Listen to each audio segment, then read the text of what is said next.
Welcome to the Spinning Our Gears podcast. Before we begin, a quick reminder. All views, issues, and opinions are solely those of the hosts and their guests and do not reflect the opinions or positions of any department, agency, city, county, municipality, state, or country, or any other organization. This show is rated E for explicit. Listening and viewer discretion is highly advised. Spinning Our Gears is a law enforcement leadership and mental health podcast. We confront the issues and conversations others are afraid to deal with. Leadership failures, the culture within law enforcement, accountability, and the realities of life on and off the job. You can find us on YouTube, all of the major podcasting platforms and social media outlets, as well as online at spinningourgears.com. And now, without further fanfare, this is the Spinning Our Gears podcast. Spinning our gears.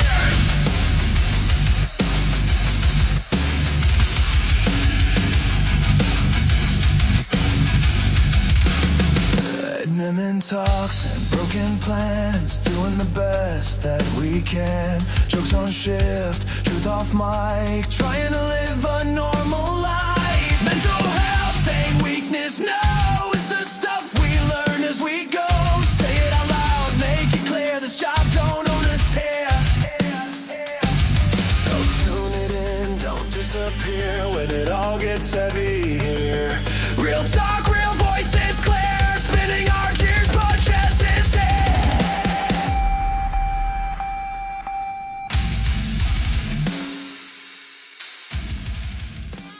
Well, what is going on, Warriors? And welcome back to another episode of the Spinning Our Gears podcast. For those of you who are watching in, you see that we've got a very special guest today. Co-host Erica is joining us. Kenyon and Swagger could not make it, but we happen to bring on, like I said, a very special guest. Goes by the name of G. He is the host of the EMS Lounge Podcast, as well as another co-host on the Thin Line Rock Station with me, and we are very happy to have him on. G, how's it going, buddy? It's going good. I'm glad to be here. It's rare that I do podcasts. I have this secret that I don't really tell a whole lot of people. I don't listen to podcasts. Yeah. At all. Yeah. I don't like them. No offense.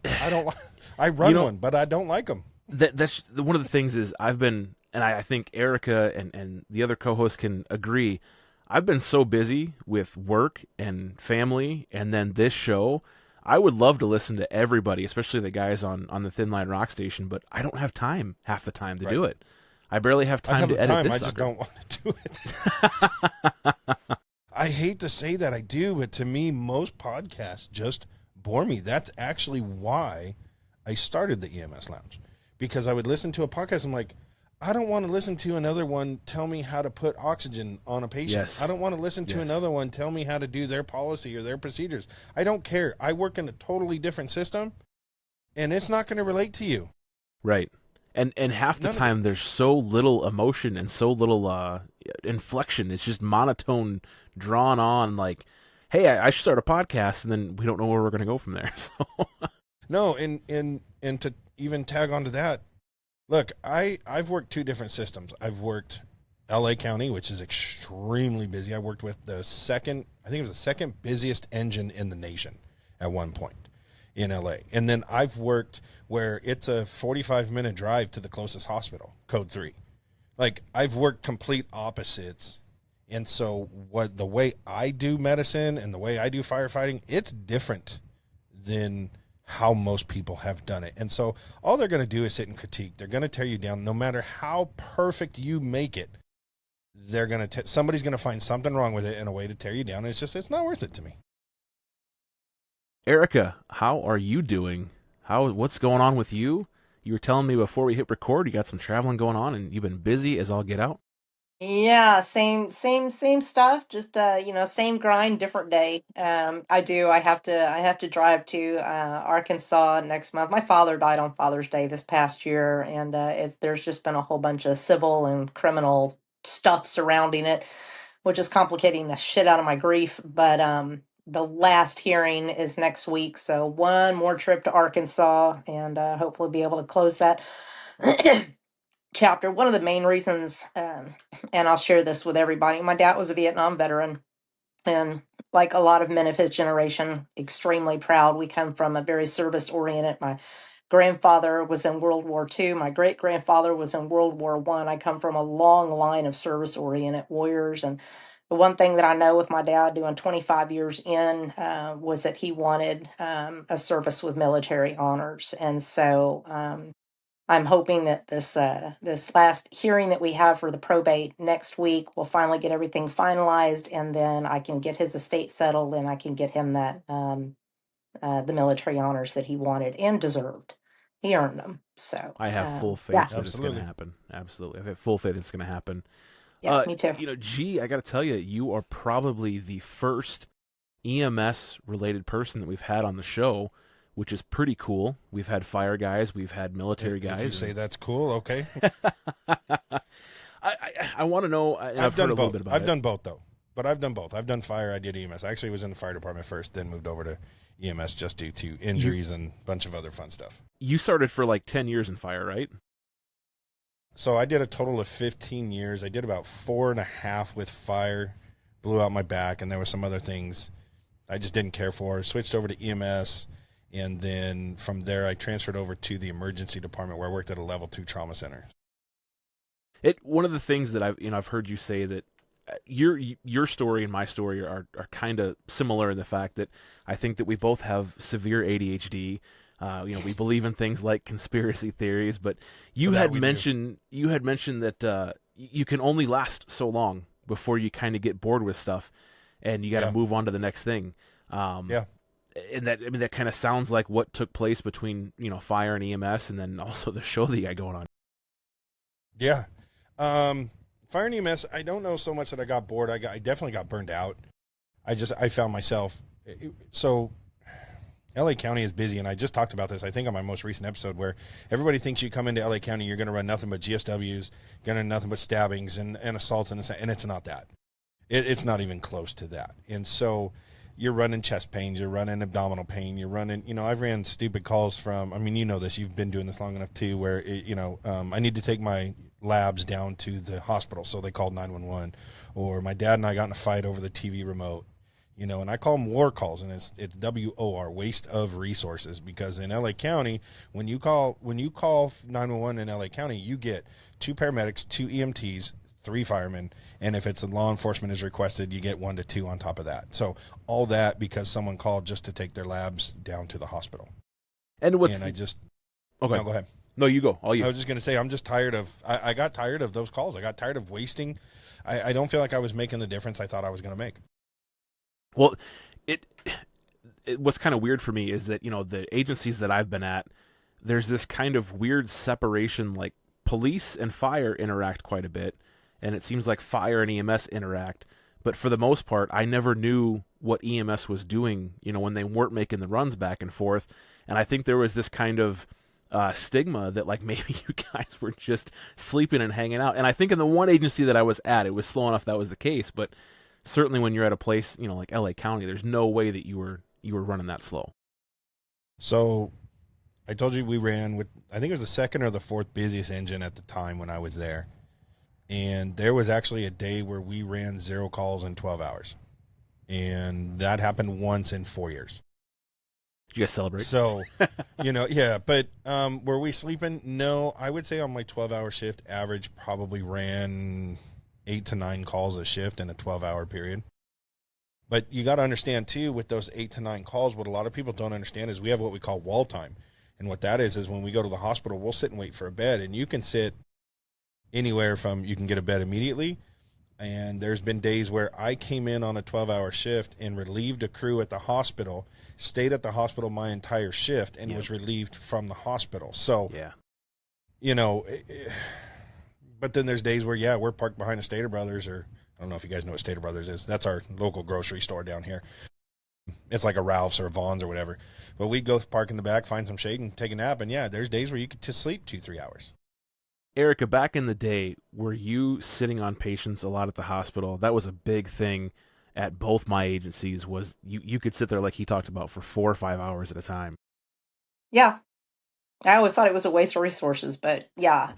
It is. And that was in the beginning of my career. So, um, I was probably in 4 or 5 years. I was, I'm sure a lot of people out Scott and White Hospital or Scott and White. I think it's Scott and White Baylor, whatever it is now. I can't ever Hmm. keep track of all the fucking changes. But that we had like the original was in the area that I was from. So eventually, the hospital itself actually hired and had their own police department, and that changed. We didn't have to stay parked outside doors. But yeah, I've certainly had my fair share of and they for us it was usually overtime assignments. You would sign up for the Right. overtime and then sit in the chair outside the room or whatever. But that slowed down once they got their own police department. Things changed up and freed us up a little bit. So, Yeah.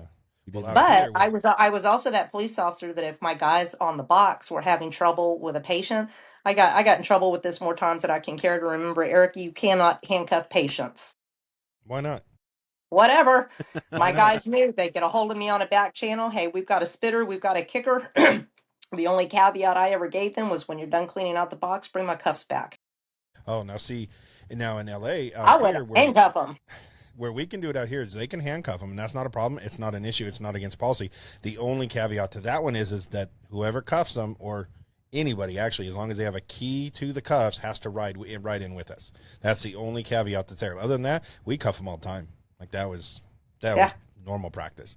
Well, my department used to fuss at me. My chain of command did not Yeah. think that was an appropriate use of resources. And I'll just be honest with you, I didn't give a shit. As far as I was concerned, Good. those were my guys, those were my brothers, and they weren't going to get spit and kicked on because they were trying to help somebody. So if I needed to throw some hand irons on somebody so they could get that individual to the hospital safely, I'll take a write up. Yeah. I'll take one for the team. See, we just use the There's only Go ahead. the soft restraints are great, but they're not perfect. Right.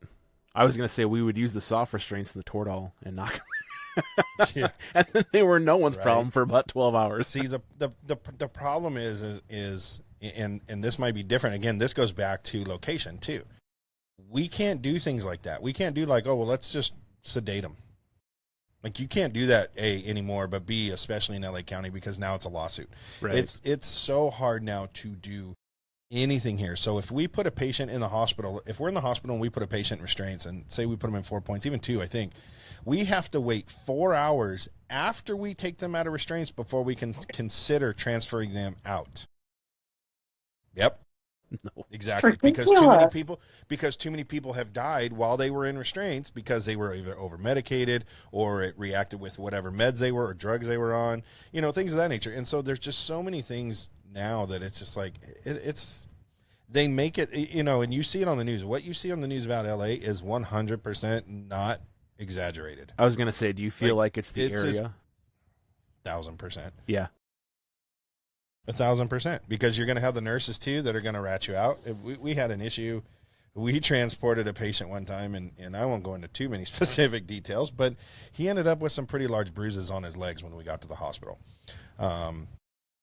But the story was he had fallen through a roof because a dog chased him up into the attic, and he came down through the roof. Then he went through a double pane window and then tried to hobble down the street. And somehow, mysteriously, there were some bruises on this guy's legs by the time we got to the hospital. They were not concerned about any injury on this guy except the bruises. And they went, where'd those come from? That was all they cared. Where'd those come from? Because they were in the shape of a fist. It was really odd.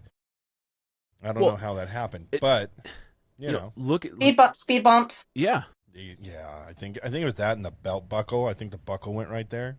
I mean, Yeah. look at the Minneapolis situation with Chauvin. They had a Sure. nurse up there like she was an expert witness who was standing, 15, 20 Right. feet away. Like I Right. I don't know where things have turned. Where it used to be all for one for all. It didn't matter what agency you were with. You were a first responder. Yeah. You were looking to get the job done and go home. But now it's almost like completely separate worlds, and everyone's out Mhm. to get everyone else. Mhm. It is, sadly, and that's another reason why I got out. COVID's what did me in. I know I hate talking about COVID as much as I do, but COVID did me in. What I saw happen and going on during COVID, as not only an employee of the hospital, a patient of someone who nearly died from COVID, or a family member of a patient who nearly died, 3 rather, the things they were doing, I wanted no part of that industry anymore. And so I had to hire an attorney to keep my job during COVID and did so. And by the time all that was done and over with, I walked. I was waiting until it was completely done, and it came down strictly to principle of the matter. By the time it was done, was COVID done? Yeah, Yeah, way done. Yeah. So I quit. When did I leave? August was 3 years. So I quit in 2023, August 23. And that was when my lawsuit was done, and it never went to trial. They had finally settled and agreed to leave us alone, but I was waiting for literally everything to blow over to say I won, and I quit. Was it, I guess, if you don't want to talk about it, was it an issue of them wanting you to get medicated, what was the issue there? So there was multiple issues. As an employee, yes, it was about taking the vaccine. We refused. We had about 3,500 employees at the hospital. Initially, about 2,000 of us refused. Then it came down to like 1,000, and then in the end, I think there was about 250 of us that had to hire an attorney to keep our job. That was that side of it. The other side was, and I've talked about this on the other side, it was my wife and both my in-laws nearly died from COVID. And I mean, to the point where I got a phone call in the morning from my father-in-law saying he wasn't going to survive. I got a phone call a couple hours later from my mother-in-law saying she wasn't going to survive. And then at 2:30 in the morning, I was told my wife wasn't going to survive, literally within 12 hours of everybody. And so again, going back to conspiracy theories, I'm like, look, I want ivermectin. I want, what's the other one? Hydroxychloroquine. I want this stuff on protocol. Let's do it. Like, no, we can't do that. It's not meant for this. It's off use, and da-da-da-da-da. But we do need to have you sign this form so we can use this medication that's not supposed to be used, but we're going to use it anyways. I said, great, now get me one for the other two meds. And they go, we can't do that. It's against hospital policy. I said, so you're refusing to save my wife? Yeah. That's what you're doing. And he went, well, it's not that I'm refusing. I just can't. Why not? Oh, okay. Because it was against hospital policy. Right. And so I saw both sides of it. I saw it from both sides. And so when all that was all said and done, I was like, I'm done. I'm not doing this. So we've been rolling here for a little bit, but I want to know just really super quick. Sure. Give me the history of the EMS Lounge, because from my understanding is you took that over from someone else, correct? Mm-hmm. Yeah, that's correct. So I want to say oh my gosh, was it 2013 or sooner than that? It might have been 2013. I don't remember. A friend of mine, her name's Lindsay. I won't give her last name. She started it, and it was a Facebook page, and it was started simply to vent. She wanted a place to be able to vent. She wanted a place for other first responders to vent, mostly EMS, because that's the route she was headed at the time. And she got to about 350 followers on Facebook and decided to go to paramedic school. And she said, hey, I don't have enough time, and you seem like this is something you'd want to do. Would you be interested? I mean, I guess. I don't know. I had no desire. I wasn't into social media at all at the time. I'm like, sure, I'll take it over, whatever. And I just started playing around with it and eventually got to, well, we're still there. We're at about 54,000 followers on Facebook.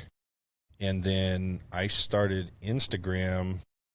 Gosh, it was way late in the game. I was really late because I didn't know how to transfer the content we were doing on Facebook and turn it into memes, basically, and how to do that. And then I finally created that concept that worked for me. And I worked with another page called Level Zero, and he's out of Arizona. He's a good dude, but we bounced back and forth. And I grew my page up to 47,000 followers on Instagram. Then started the podcast. Podcast was doing about 30,000 downloads a month. And then my daughter was born, and I just took a break from everything. I started farming out admins to the lounge, and took about a 4-year break probably. And then, conspiracy theories. They shut down my Instagram page. I had an admin try to steal my page. He had been helping me for about 2 years. He was tired of me not giving him credit. I'm like, dude, you're the only one running the page. Like, give yourself some credit. I'm like, yeah, just do whatever. And then I woke up one morning, I couldn't log in. The name was changed. The page disappeared. He would turn everything over to a weightlifting page. And I'm like, what the heck? And so I took it back because fortunately I put safeties involved, and then I just pulled it out of the gutter and started back over from scratch. Now the ironic part is that Erica Shadows was also kind of bestowed upon you, correct? And it's funny. I have a good friend of mine, longtime friend. In fact, when I was a little police explorer, I'm 15 years old. I was riding this guy's cop car, and so we've known each other for over 40 years. I'd only been in recovery for a few months. I'm in recovery. I'm in remission from alcohol use disorder, post traumatic stress disorder, and I was only a few months into my recovery when he called and he was like, "Hey, I got this page, Shadows of the Badge. If you wanted to post stuff on it every now and then." And I was like, "Okay, that's cool." Took a complete step back once he saw what I was doing with the page, and we're not quite 45 or 50, but I've grown it from 700 to, I think we're sitting somewhere around 25,000 right now. It's good. And so what I do, and it's interesting because it kind of goes to what we were talking about earlier with kind of the separation of church and state, right? You have fire department and EMS, and you have law enforcement and the fire Right. department. So with Shadows of the Badge, I really do try to honor everyone. I post things for paramedics, EMTs, firefighters, dispatchers, police officers.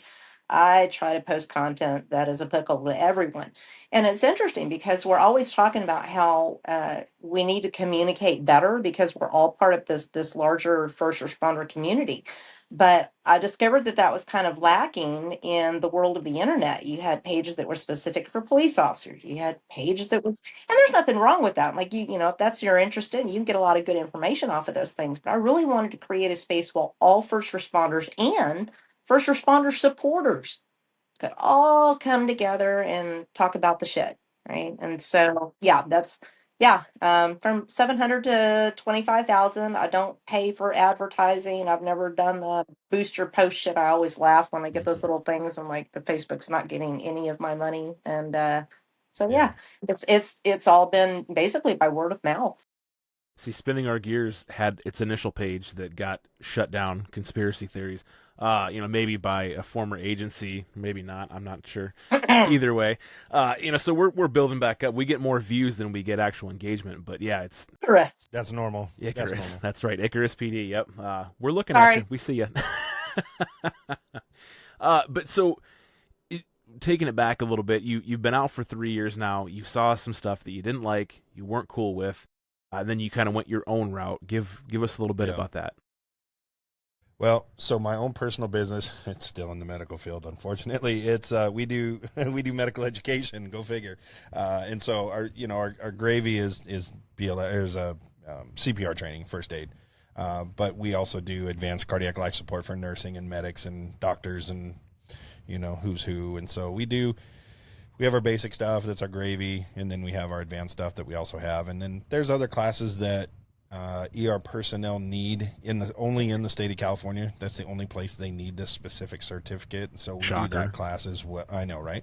And so we do that class as well, which is a joke. But hey, it's pure profit. There's the certs I make up myself, and so. But I started that. Gosh, we're on 11. Yeah, this May will be 11 years with that business. And so I was doing hospital because I only worked 3 days a week with the hospital, and then I could run my business the other 4. And then when, like I said, 3 years ago, I was like, I took a leave of absence due to stress, just with all the stuff going on, and I just never went back. And so I'm curious, G. I mentioned I was in for 15 years. I worked for the same police department, and in my own recovery, I realized that law enforcement culture is still very behind on the whole mental health issue front. I mean, I literally decided to go back to school to become the type of therapist that could treat people like us because I had such a hard time finding a mental health it's provider. impossible. Not anymore. No, I know, but for the most part, Not anymore. I'm impossible. here. Let me say that. I've been referred to as a unicorn. There's not a lot of 15-year veteran police officers out there that are now master's licensed therapists, but I do know that I'm not the only one. So the question that I have for you, you're clearly you've been in the field for more than a day or two. Have you noticed, we've talked about this on the show before, like the acceptance of the need for mental health and therapy and counseling, difficult calls, and making sure that, we're performing our jobs to the best of our ability, but also being able to go home and actually function with our family. Have you noticed a difference in your part of the first responder community? Have you seen changes, good or bad? Are you talking in the EMS world, or are you talking me personally? Yes. Yes. Okay. You should have known that was coming. I guess I know, but just wanted to clarify details about communication, right? Isn't that what we just talked about? Yeah. So I actually saw a therapist for what happened with my wife. And if you really want the full detail on that, I did an episode on that probably 2-3 years ago. It talked about my whole story. But basically, again, she was in the ICU. She was maxed out on what we call BiPAP, which is one step below intubation. During COVID, your intubation it killed people. So there was less than a 5% survivability once they intubated, and they pushed and pushed and pushed and pushed. But so I did therapy with that, which was really extremely helpful. But I've always been an advocate for it. I tried to start a nonprofit years ago. It failed miserably. For people to just have resources, number one. Number two, I wanted to actually do a organization where people could just get phone numbers to call. And it didn't necessarily have to be with a therapist. It was kind of like your buddy check system that you do, Turk, but it was peer support. I need someone, right? And it was, I need someone to go to. So here's a website you could log into. You could pull a name of somebody who works in your area. Love it. Because then they understand your protocols, they understand your system, they know how things work, and it was listed by city or state or what have you, and you could pull them up and say, hey, man, I just need to talk to somebody.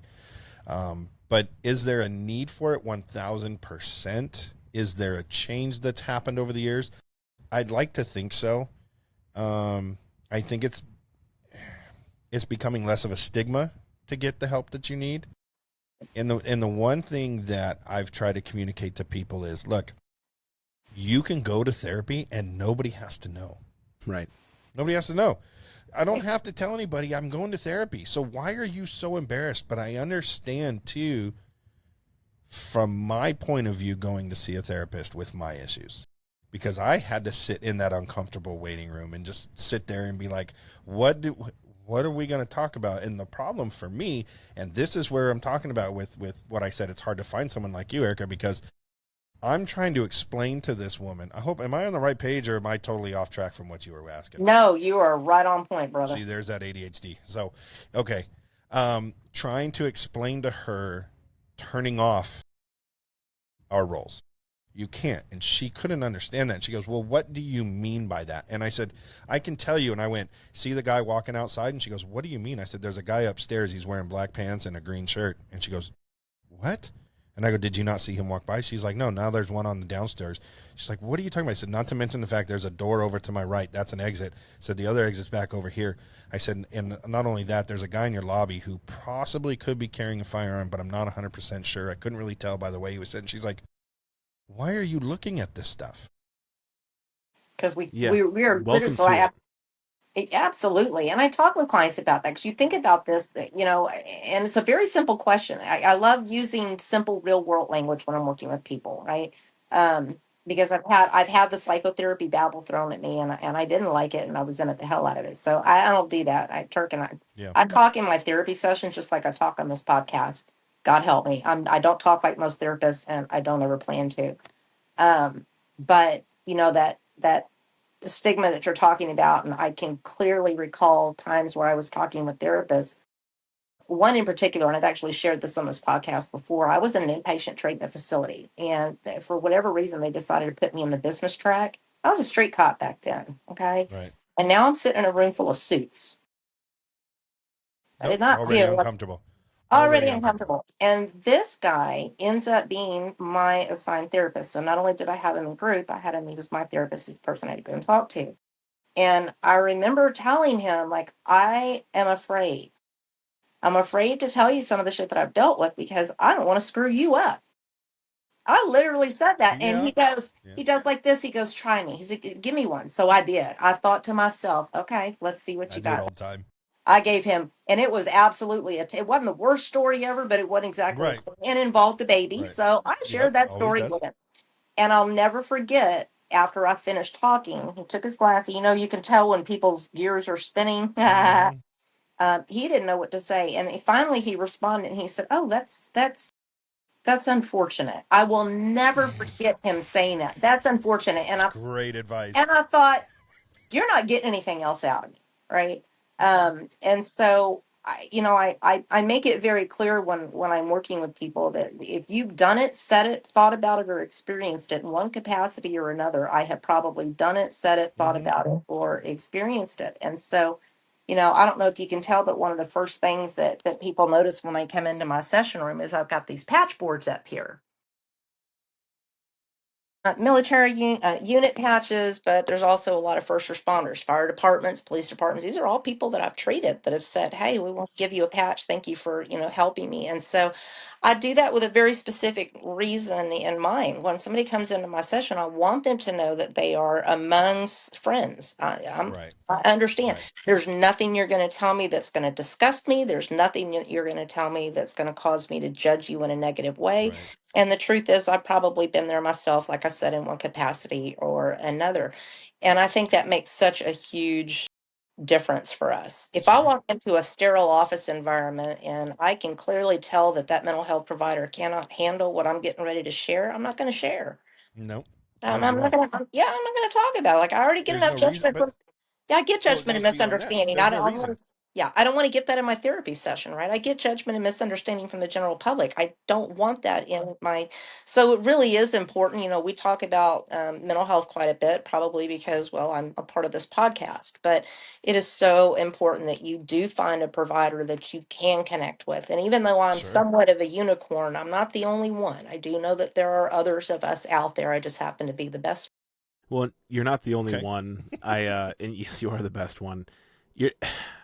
I don't know if I want to pick this battle or not. I think one Do it. of the biggest issues that I'm seeing right now. Obviously, we need to have as many resources as possible for first responders to work on their mental health. One of the things that I've been seeing a lot on social media that drives me absolutely up the wall is you're seeing more and more therapists that are claiming to be first responder experts, and they are either affiliated through friendship or through family or some. Or they've taken they're offering classes now. Right. Hi, learn how to, and there's not, listen, I don't want to completely shut all of that down. I do believe that there are providers out there that have not had boots on the ground, that have done their due diligence and do have a pretty good understanding of the culture. But I'm going to be perfectly honest, and I might catch some backlash from my other therapists out there. I think that there are some things that can only be understood if you've been there.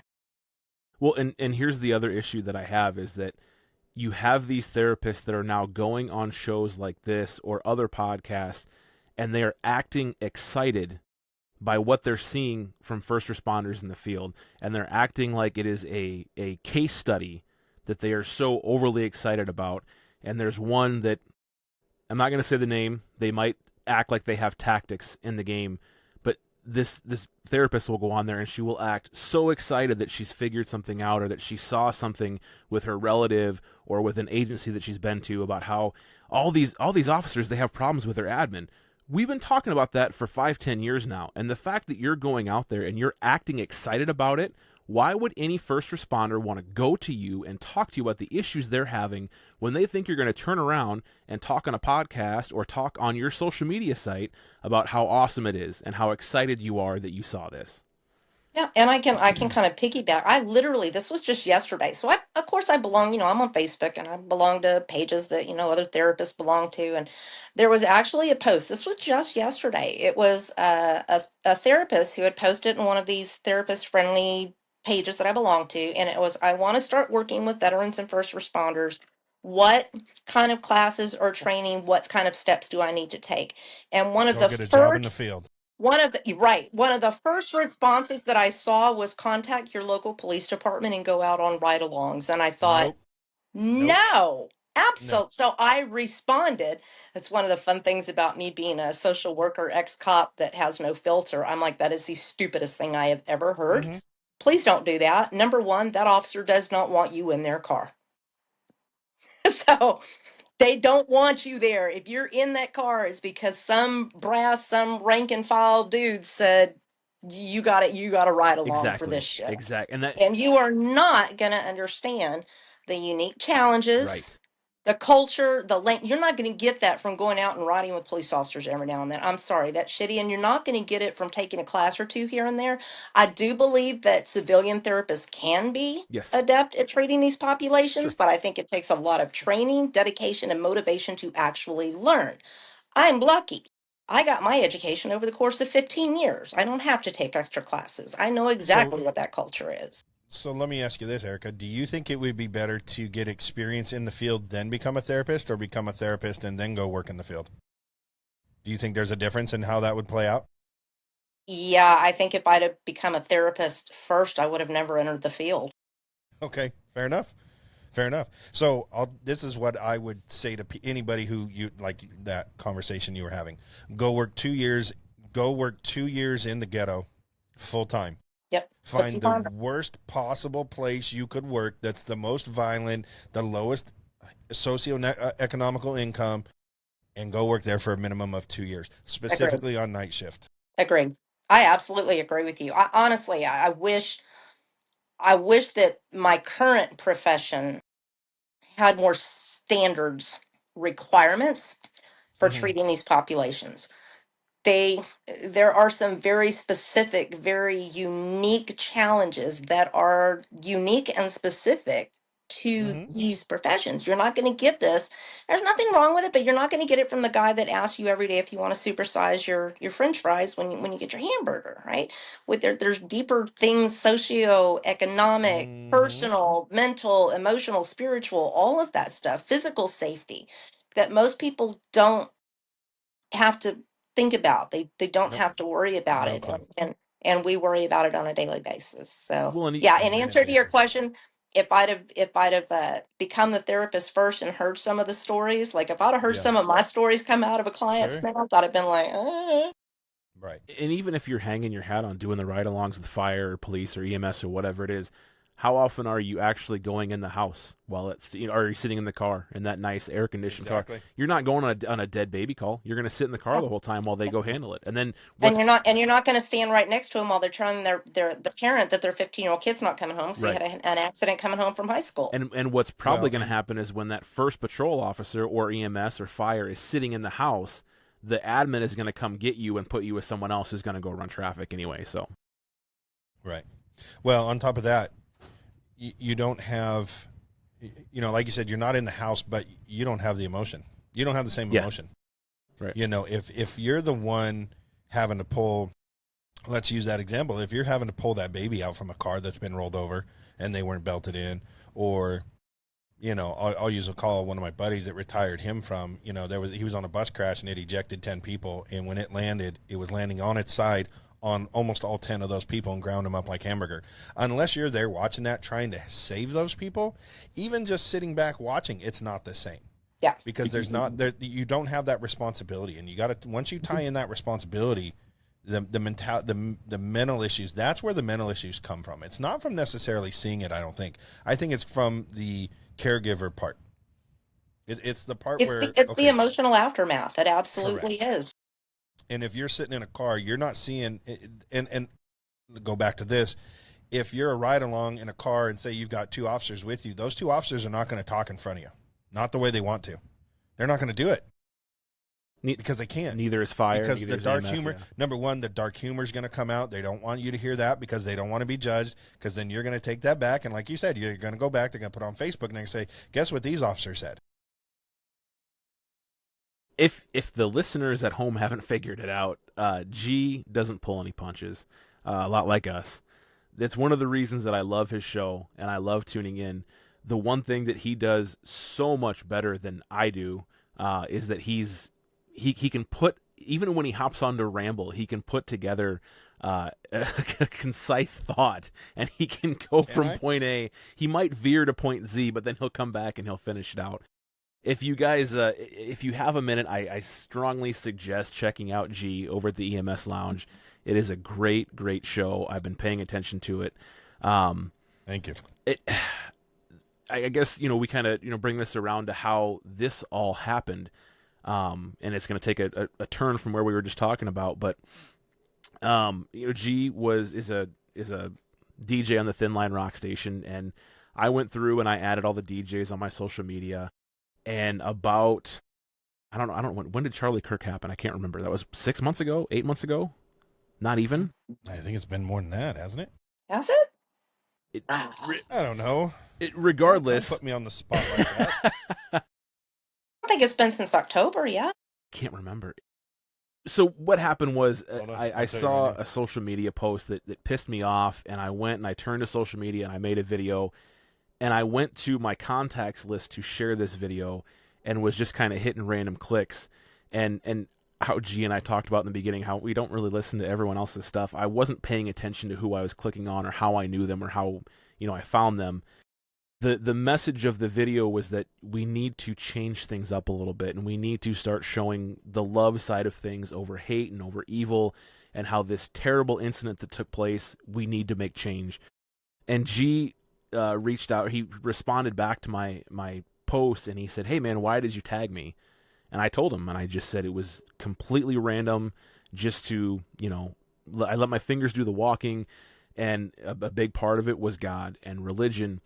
And it inspired a whole conversation between the two of us, and how I'll let you take over, G, from here. I don't want to tell your side of the story, but kind of where we went from there.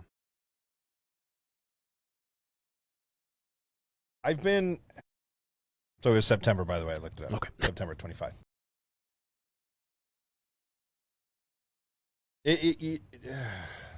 God, see, this is that ADHD. I'm thinking about 10 different things.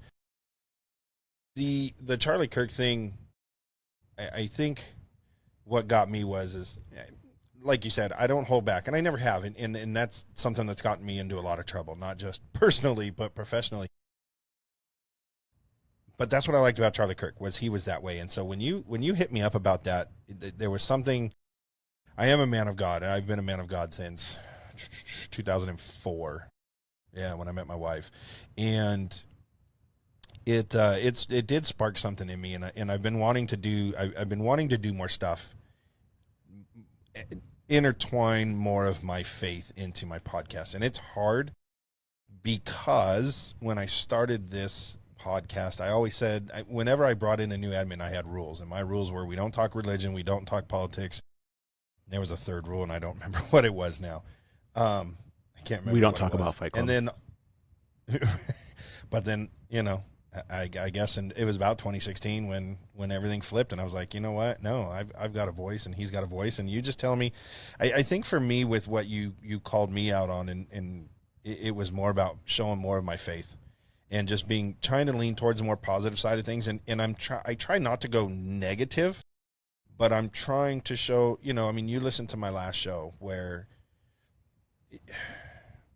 I feel negative because I'm calling people out. Like, you can't expect to earn people's respect unless you are doing respectful stuff. For you guys, your squad car, is it clean? Is your uniform pressed? Is your badge polished? Are your boots shined? How are you treating people? And you're not going to get anywhere unless you do. And I felt like when you sent me that message, I felt like I was losing track. I was losing track of that, to where I was going down that slippery slope where I could, and there's other issues involved that cause that too. And so hearing that from you was almost like a slap in the face and a wake up call.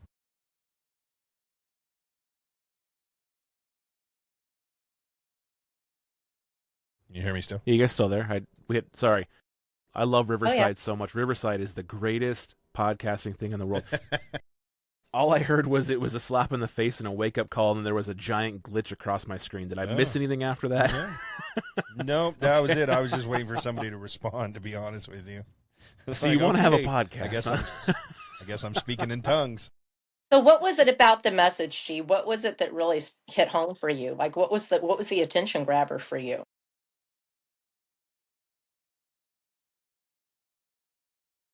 It was, I'll tell you, it reminded me of a story many years ago, probably 2006, 2007. And I had a sticker on the back of my truck, and it said, "In God We Trust." And a coworker of mine saw it, and he goes, "You a man of God?" And that hit me. That means I'm not showing it. that means my actions are not showing. His light is not shining through me. So when Turk sent that post out to me, I went, oh, got it. Still not showing it. Okay. That's what it was. And Nice. again, I wasn't necessarily calling you out. I was calling out anybody who was going to watch that video. Sure. I'm glad you did it. I guess What good friends are for. I'm Right. very, very proud of you and the fact that ever since that happened, the show is kind of, you've included it more. And I think maybe, stop me if I'm wrong. I kind of think that you're a little bit the same as us, where I understand that certain people aren't ready to hear about it. Certain people Correct. don't want to hear about it. So if you're throwing it down their throat, you're just going to turn them away. But if we can include it in little bits, and if you can show it through your actions, eventually that's going to turn maybe one person or 10 people or 1,000,000 people. And when we are in a world right now where people are laughing at the fact that someone was assassinated in front of their family, we have got to make more of an effort to show that other side and to show that there is good out there, and we can change personalities, we can change emotions, and do what we were all called to do at the beginning, of our careers, and that's actually make a change and make an impactful change. Yep. But you're not going to see the good on the media. You're not going to No. see good in the media. You will not see it. They only, like they say, sex sells, evil sells. Evil sells just, and I'm going to use that as a catchphrase from now on. It's not even sex sells now. Now it's just going to go straight evil sells, because it doesn't matter what the evil is. As long as it's evil, that'll sell.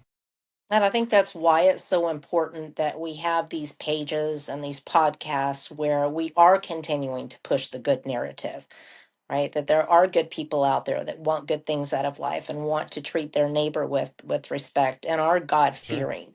I'm Sure. no different than a lot of us. I'll tell you, after 15 years in, and I know that there are other people out, and maybe you guys will understand this one too. I know that people listening to the podcast will understand this, but I was in a headspace where I was pissed off at God, and I didn't believe in Him all in the same. That takes a very unique skill to be able to be pissed at something that you don't believe in, right? The truth was, I did believe. I just was too mad at him to, wanted to, like, that's That's not my impressive. mom, that's not my dad, that's not my dad. I Right. was mad at my dad, so I didn't want to Yeah. acknowledge. But that's one of the benefits of being in recovery now. And so, like what Turk was saying, and gee, I know that you're aware of this too. Shadows of the Badge, I didn't just want to take that page over to post fun stuff, right? I wanted to take that page because I wanted to start pushing out some information about mental health and to make it Sure. more acceptable and less of a stigma surrounding it. If I just posted mental health stuff on Shadows of the Badge, I'd lose 98% of my followers. But Correct. because I post other types of content that are also interesting, that's the vehicle that allows me to get that information in. And so I think it's pages like that, podcasts like this, your page, your Instagram, getting that good information out there. Evil only proliferates when good turns a blind eye. Correct. It only gets louder when the good gets quiet. So Sure. we keep talking about these things, right? Sure. Yeah. One of the things that struck me was, G has been talking quite a bit about the evil that he's seen, and this is not meant to be insulting whatsoever. We're all first responders, is what I want to say. But when you think about the evil that he's probably been seeing, it's responding to things that he's maybe been called to by the police and by fire. And I could be totally wrong when I say that, but I almost feel like as officers we see all of this stuff, and we don't realize that other parts of the profession see it.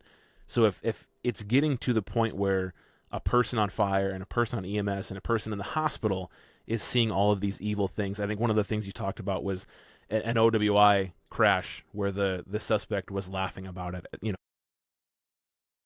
That's how prevalent it is out there when we're seeing it on each of these levels, and it's not just the cop who's responding to evil every single call.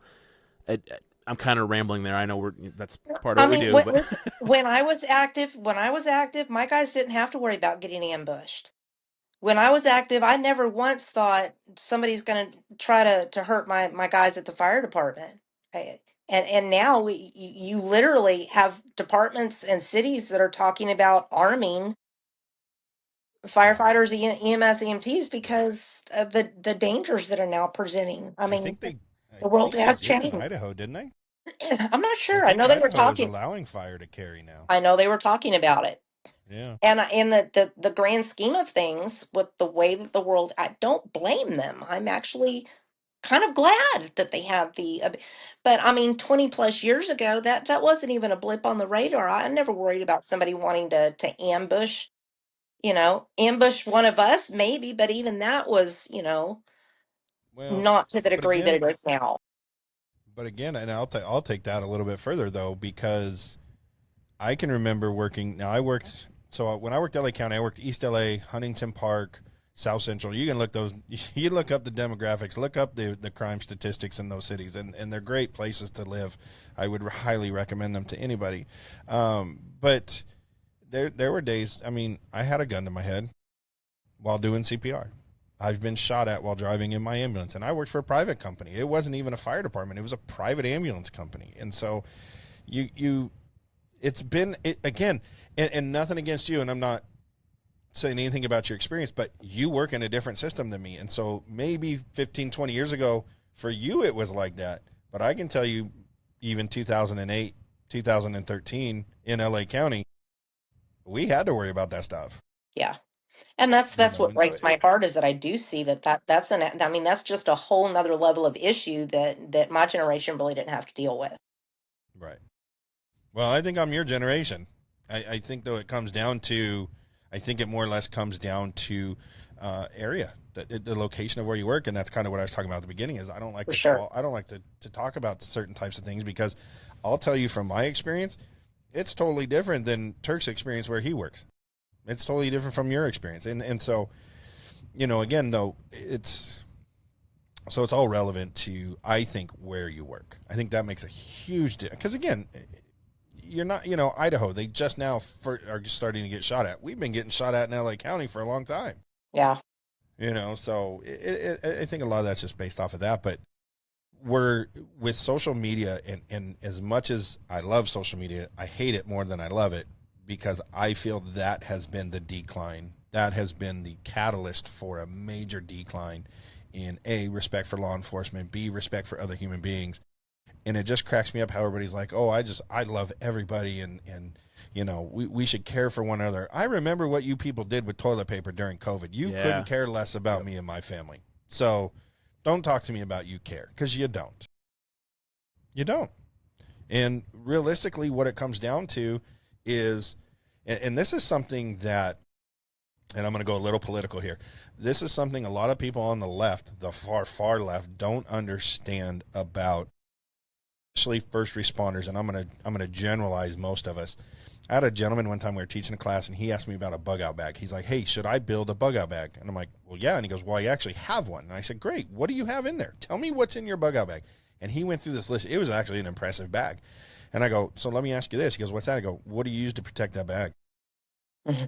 He goes, what do you mean? I said, well, what are you using to protect that bag? And he goes, well, I don't understand your questioning. I said, well, let me tell you something. If we're to a point in our lives where you're relying on that bag, and I need your bag, I'm taking your bag. Yeah. And he goes, what do you mean? He goes, you can't take my bag. I'll fight you for it. And I said, dude, I carry a firearm with me everywhere I go. He goes, what do you mean? I go, I'm a concealed carrier. I have a concealed carry permit. I carry a firearm everywhere I go. And if it's between me and my family eating and you and your family eating, guess who's eating? Sorry, that's going to be the way it goes, because you don't care about me, and honestly, I don't care about you at that point. It's everybody for themselves. We're not going to be the ones who are going to be sticking together, the ones who, it's whoever's on top. Right.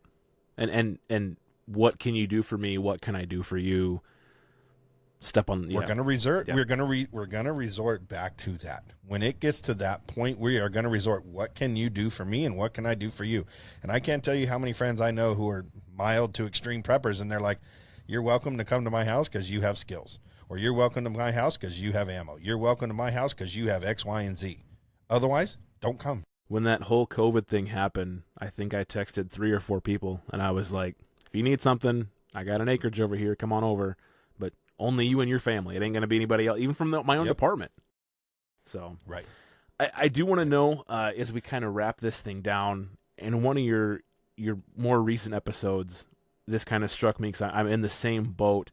You talked about how you're out of the field, but you're hosting a show that's about the field, and you're kind of battling with this, trying to stay relevant to the field while not wanting anything to do with it.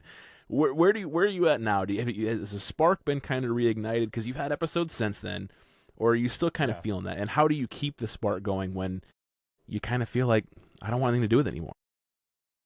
So what changed it for me was I just did the episode. What was it called? It was Perception. The one about perception, right?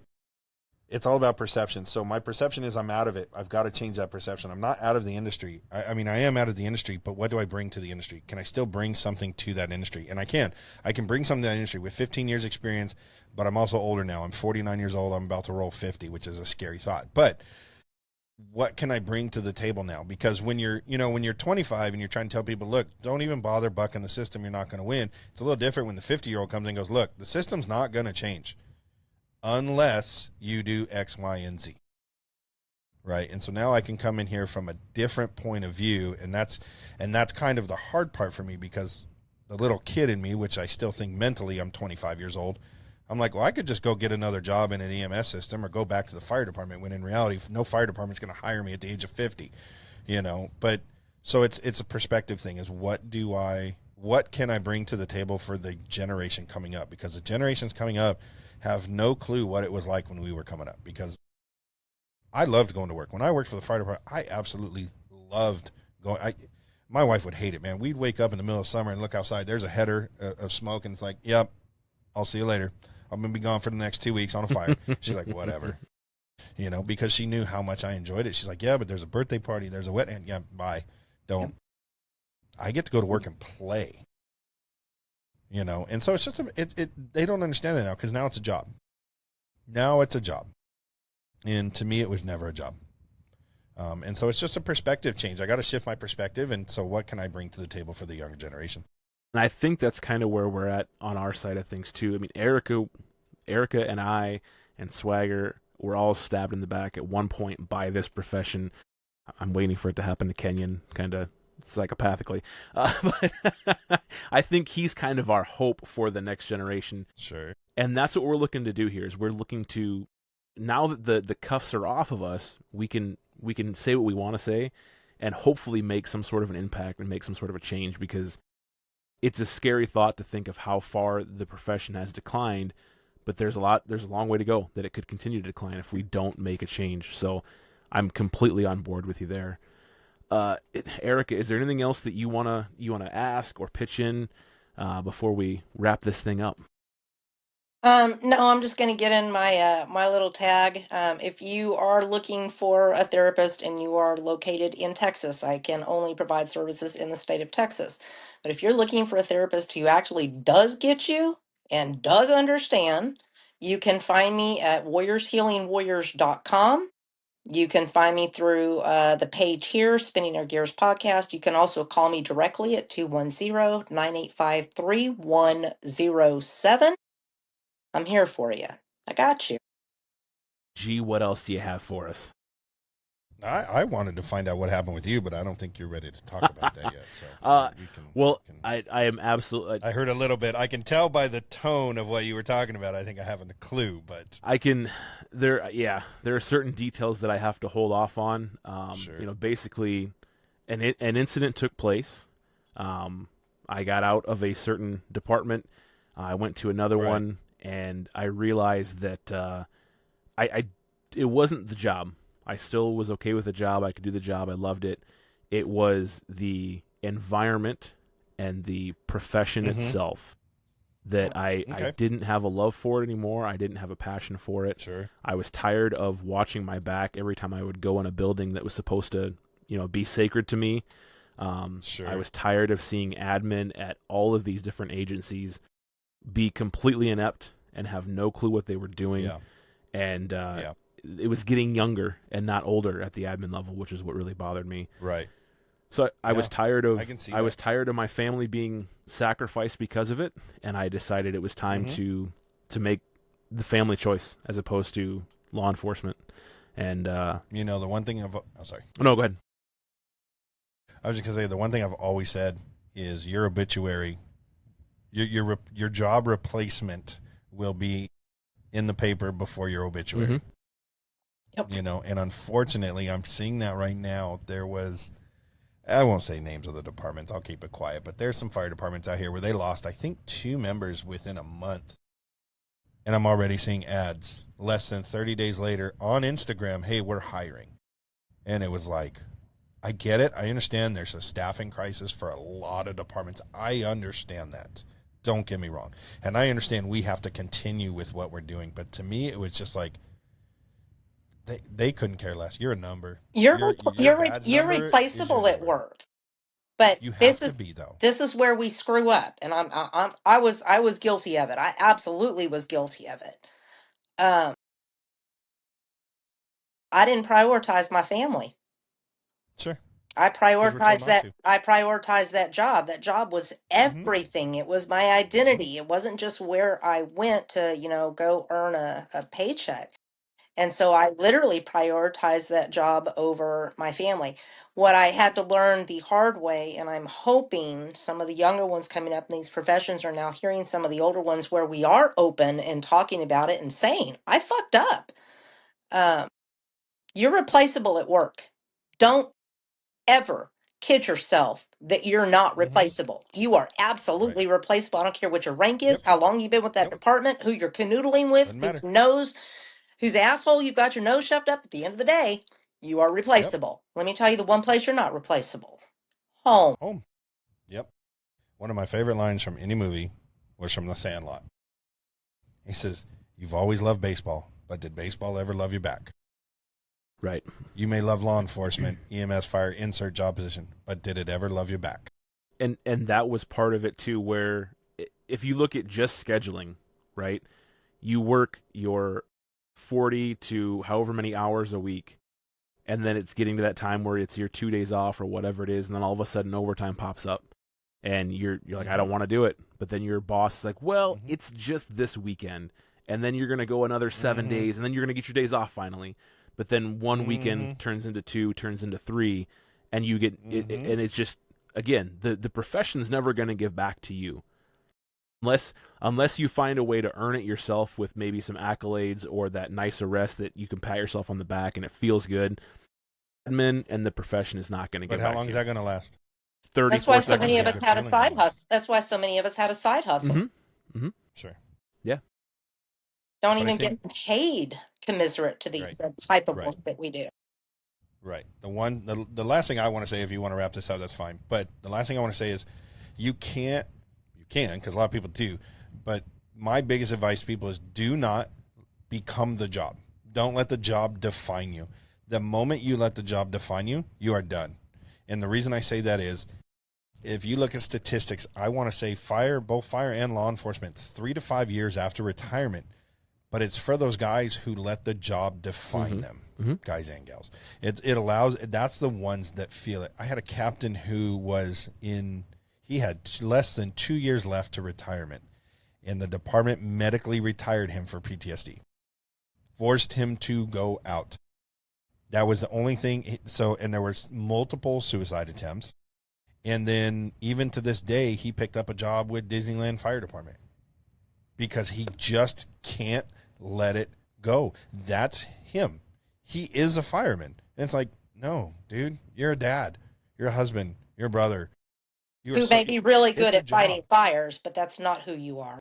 100%. Well, not only that, we look as first responders. The percentage of first responders to the population is very slim. It's like 0.002% or something like that, or 0.02. It's really small. So to us, we're this elite, right? Quote unquote, we're these elite people. But guess what? Your department has 100% of their employees are first responders. You are nobody special to your department. You're not. I don't care, like you said, what rank you are. I don't care how many accolades you have. You are not special to your department. Nope. You're not. Absolutely You're true. just a number. A step further than that, the governing agency of your department, whether it be a city or a county, they care even less about you.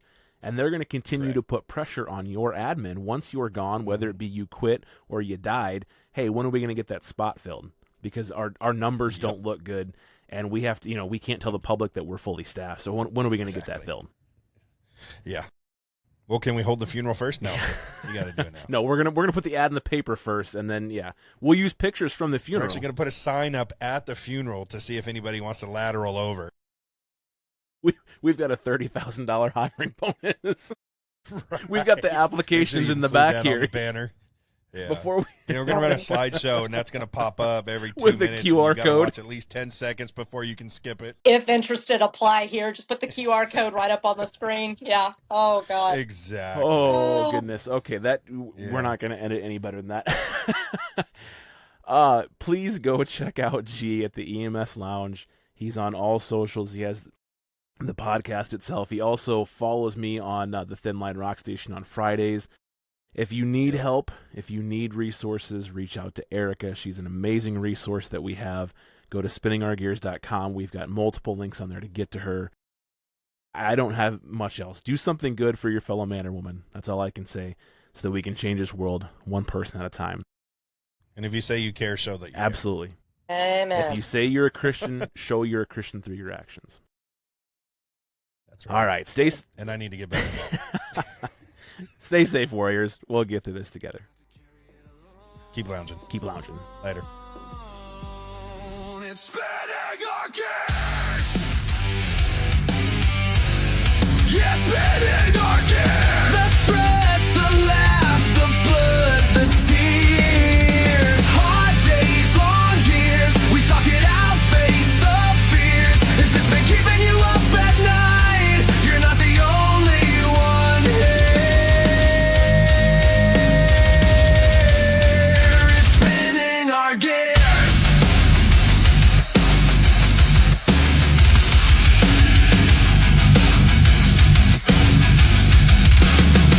Admin talks and broken plans, doing the best that we can. Jokes on shift, truth off mic, trying to live a normal life. Mental health ain't weakness, no, it's the stuff we learn as we go.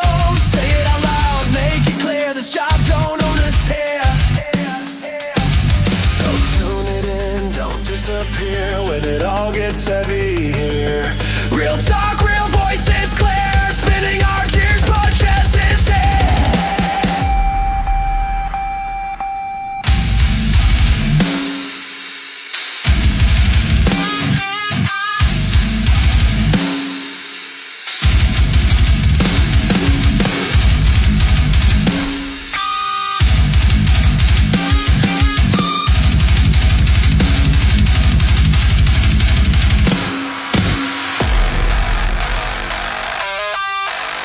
It's spinning our gears.